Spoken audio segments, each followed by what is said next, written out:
Hello അസ്സാം വലൈക്കും welcome to റിഫ്നാസ് kitchen. അപ്പോൾ നമ്മുടെ ഇന്നത്തെ റെസിപ്പി എന്ന് വെച്ചിട്ടുണ്ടെങ്കിൽ നമ്മുടെ ഹെയർ പാക്കും ഫേസ് പാക്കും ഒന്നല്ല കേട്ടോ. ഇന്ന് നമുക്കൊരു നല്ല അടിപൊളി ബീഫ് റോസ്റ്റും അതുപോലെ തന്നെ നെയ്ച്ചോറും ഉണ്ടാക്കുന്ന ഒരു വീഡിയോ ആണ് കേട്ടോ. അപ്പോൾ നമുക്ക് എളുപ്പത്തിൽ എങ്ങനെയാണ് ബീഫ് റോസ്റ്റും അതുപോലെ നെയ്ച്ചോറും ഉണ്ടാക്കാമെന്നുള്ളതാണ് ഇന്ന് കാണിക്കാനായിട്ട് പോകുന്നത്. അപ്പോൾ നമുക്ക് വീഡിയോയിലോട്ട് കിടക്കാം. അതിൻ്റെ മുമ്പായിട്ട് നിങ്ങൾ എൻ്റെ ചാനൽ ആദ്യമായിട്ട് കാണുകയാണെങ്കിൽ അല്ലെങ്കിൽ ഇതുവരെ സബ്സ്ക്രൈബ് ചെയ്യാതെയാണ് കാണണമെങ്കിൽ ഒന്ന് സബ്സ്ക്രൈബ് ചെയ്ത് സപ്പോർട്ട് ചെയ്യണം കേട്ടോ. അതുപോലെ തന്നെ ആ ബെല്ലൈക്കൻ ഒന്ന് പ്രസ് ചെയ്തിട്ട് അതിൽ ഓൾ കൊടുക്കണേ, എന്നാലും ഞാൻ ഇടുന്ന വീഡിയോയുടെ പുതിയ നോട്ടിഫിക്കേഷൻ നിങ്ങൾക്ക് ലഭിക്കുകയുള്ളൂ. അപ്പോൾ നിങ്ങളിപ്പോൾ ഈ കാണുന്നത് ഞാൻ രാവിലെ മസാലയൊക്കെ കുറച്ച് ഞങ്ങൾ കറി വെച്ചതാണ് ഈ കാണുന്നത്. അപ്പോഴാണ് പെട്ടെന്ന് തന്നെ ഒരു നെയ്ച്ചോറും ബീഫ് റോസ്റ്റും ഉണ്ടാക്കിയാലോ എന്ന് ചിന്തിച്ചത് കേട്ടോ. അപ്പം ഞാൻ പെട്ടെന്ന് തന്നെ അതിന് കുറച്ച് കഷ്ണങ്ങളൊക്കെ എടുത്ത് മാറ്റിയിട്ട് ഇതുപോലൊരു ചട്ടി അടുപ്പത്ത് വെച്ചിട്ട് ആവശ്യത്തിനുള്ള വെളിച്ചെണ്ണ ഒഴിച്ചു കൊടുത്തിട്ട്, ആ വെളിച്ചെണ്ണ വേണം നമ്മൾ ഒഴിക്കാനായിട്ട്, എന്നാലേ നമുക്ക് ടേസ്റ്റ് കിട്ടുള്ളൂ.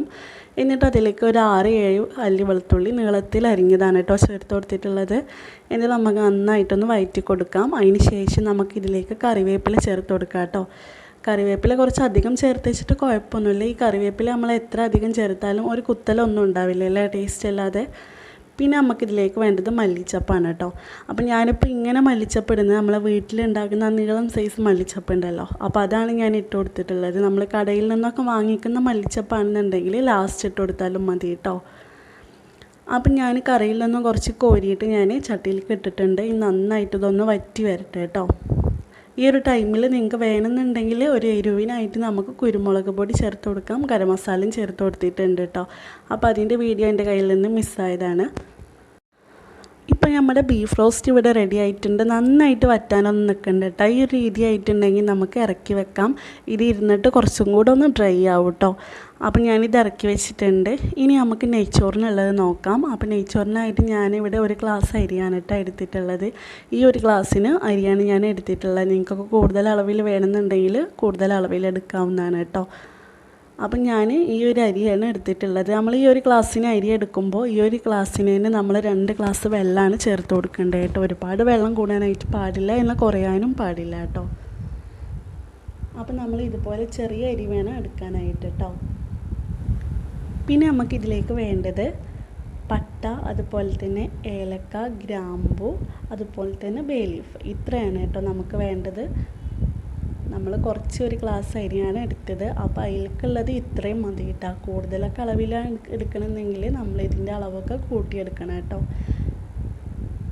അപ്പം ഞാൻ ഇത്രയാണ് എടുത്തിട്ടുള്ളത്. ഇനി നമുക്ക് ചോറുണ്ടാക്കാം. അപ്പം ഞാൻ അതിനായിട്ട് ഇവിടെ ഒരു 15 മിനിറ്റ് ഈ അരി ഒന്ന് വെള്ളത്തിൽ കുതിർക്കാനായിട്ട് വെച്ചിട്ടുണ്ട് കേട്ടോ. അതിൽ ഓവറാവാനായിട്ട് പാടില്ല, വെറും 15 മിനിറ്റ് വെച്ചാൽ മതി. എന്നിട്ടൊന്ന് നന്നായിട്ട് കഴുകിയെടുക്കാം. അതിന് ശേഷം ഇതുപോലെ ഒരു കുക്കറിലാണ് ഞാൻ ചോറുണ്ടാക്കുന്നത്. അപ്പോൾ കുക്കറിലോട്ട് ഞാൻ നെയ്യാണ് ഇട്ട് കൊടുക്കുന്നത് കേട്ടോ. അപ്പോൾ ഒരു സ്പൂൺ നെയ്യ് ഞാൻ ഇട്ട് കൊടുത്തിട്ടുണ്ട്. കുറേ ഒന്നും വേണ്ട, നമുക്കൊരു സ്പൂൺ തന്നെ മതി കേട്ടോ. പിന്നെ ഇതിലേക്ക് ഒരു 2 സ്പൂണ് വെളിച്ചെണ്ണ കൂടെ ചേർത്ത് കൊടുക്കാം. വെളിച്ചെണ്ണ അല്ലെങ്കിൽ സൺഫ്ലവർ ഓയിൽ ചേർത്ത് കൊടുക്കാം. ഞാനിവിടെ സൺഫ്ലവർ ഓയിലാണ് ചേർക്കുന്നത് കേട്ടോ.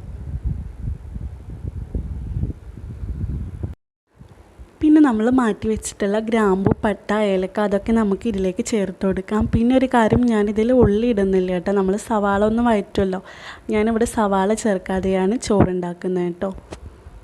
അപ്പോൾ ഒരു പെട്ടെന്ന് എനിക്ക് നമുക്ക് ഉണ്ടാക്കണമെന്നുണ്ടെങ്കിൽ ഇതുപോലെ ഉണ്ടാക്കാവുന്നതാണ്. അപ്പോൾ അത് കാണിക്കാൻ വേണ്ടിയിട്ടാണ് ഇപ്പം ഞാൻ സവാള ചേർക്കാത്തത്. പെട്ടെന്ന് തന്നെ ഞാൻ ഉണ്ടാക്കിയെടുത്തു. പിന്നെ നമ്മൾ സവാള ചേർത്തിട്ടില്ല വിചാരിച്ചിട്ട് പ്രത്യേക ഒരു ചുവയൊന്നും ഉണ്ടാവില്ല, ഒന്നുമില്ല, ഒരു കുഴപ്പമില്ല. സാധാ ചോറ് പോലെ തന്നെ ഉണ്ട് കേട്ടോ. നല്ല ടേസ്റ്റ് ഉണ്ടായിരുന്നു. എനിക്ക് തോന്നി സവാള ഇടുന്നതിനെക്കാട്ടും നമുക്ക് ഇടാതിരിക്കുന്ന ചോറാണ് ഒന്നും കൂടി ടേസ്റ്റ് എന്ന്. അപ്പോൾ നിങ്ങൾ ഇങ്ങനെ ഒന്ന് ഉണ്ടാക്കി നോക്കട്ടോ. പിന്നെ ഞാൻ ഇതിലേക്ക് ആവശ്യത്തിനുള്ള ഉപ്പും കൂടെ ചേർത്ത് കൊടുത്തിട്ടുണ്ട്. അതിന് ശേഷം നമുക്കിതിലേക്ക് എടുത്ത് വെച്ചിട്ടുള്ള അരിയും കൂടെ ചേർക്കാം. എന്നിട്ട് നമുക്ക് മൂടി വെച്ചിട്ട് ഒരു 2 വിസിലിന് വേവിച്ചെടുക്കാം കേട്ടോ. അതിൽ കൂടാനായിട്ട് പാടില്ല. അപ്പോൾ നമ്മുടെ ബീഫ് റോസ്റ്റാണ് കേട്ടോ ഈ കാണുന്നത്. നമ്മൾ കുറച്ചൊക്കെ ഒരു കറിയിൽ എടുത്ത് വെക്കണമെന്നുണ്ടെങ്കിൽ ഒന്നും കൂടി ഡ്രൈ ആയിട്ട് നമുക്ക് പാകത്തിന് കിട്ടും, പാക അളവിൽ കിട്ടും. നല്ല ഡ്രൈ ആക്കിയിട്ട് നമ്മൾ മാറ്റി വെക്കുകയാണെന്നുണ്ടെങ്കിൽ നല്ല ഡ്രൈ ആയിട്ട് നമുക്ക് ചാറൊന്നും ഉണ്ടാവില്ല കഴിക്കണ നേരത്തൊക്കെ. അപ്പോൾ അതാണ് ഞാൻ പറഞ്ഞത്, കുറച്ചൊരു കറിയിൽ നമ്മൾ മാറ്റി വെച്ചിട്ടുണ്ടെങ്കിൽ കുറച്ച് കഴിഞ്ഞിട്ടുണ്ടെങ്കിൽ ഇതുപോലെ നമുക്ക് പാക അളവിൽ കിട്ടും. പിന്നെ ചിലവരൊക്കെ ഈ നെയ്ച്ചോറൊക്കെ ഉണ്ടാക്കുമ്പോൾ അതിൽ ഒരുപാട് സാധനങ്ങൾ ഇടാറുണ്ട് അല്ലേ. അണ്ടി മുന്തിരി ഒരുപാട് ചേർക്കാറുണ്ട്, അതുപോലെ തന്നെ ഉള്ളിയൊക്കെ ഒരുപാട് ചേർക്കാറുണ്ട്. അപ്പോൾ ഇത്ര അധികമൊക്കെ ചേർത്തിട്ട് അതേമാതിരി നമ്മൾ ഉള്ളിയൊക്കെ ഒന്ന് മൂപ്പിച്ചിട്ട് അതിലിടില്ല, അതൊന്നും എനിക്കിഷ്ടമല്ല കേട്ടോ. എനിക്ക് ഇങ്ങനെ ഉണ്ടാക്കുന്നതാണ് ഇഷ്ടം, ഇങ്ങനെ ഉണ്ടാക്കുന്നതാണ് കഴിക്കാനും ടേസ്റ്റ് കേട്ടോ. അത് കാരണമാണ് ഞാനിപ്പോൾ ഇങ്ങനെ ഉണ്ടാക്കിയിട്ടുള്ളത്. നല്ല ടേസ്റ്റാണ്, നിങ്ങളൊന്ന് ട്രൈ ചെയ്ത് നോക്കൂ. പെട്ടെന്ന് തന്നെ നമ്മുടെ പണിയും കഴിയും കേട്ടോ. അപ്പോൾ നമ്മുടെ നെയ്ച്ചോറും അതുപോലെ ബീഫ് റോസ്റ്റും ഇവിടെ റെഡി ആയിട്ടുണ്ട്. അപ്പോൾ നിങ്ങൾക്ക് ഇഷ്ടമായിട്ടുണ്ടെങ്കിൽ മറക്കാതെ ഒന്ന് സബ്സ്ക്രൈബ് ചെയ്ത് സപ്പോർട്ട് ചെയ്തേക്കണേ. അതുപോലെ തന്നെ എല്ലാവർക്കും ഒന്ന് ഷെയറും കൂടെ ചെയ്ത് കൊടുത്തേക്കണം കേട്ടോ. അപ്പോൾ ഇത്രയേ ഉള്ളൂ നമ്മുടെ ഇന്നത്തെ വീഡിയോ. അപ്പോൾ ഇനി നമുക്ക് പുതിയൊരു വീഡിയോ ആയിട്ട് നമുക്ക് വീണ്ടും കാണാം.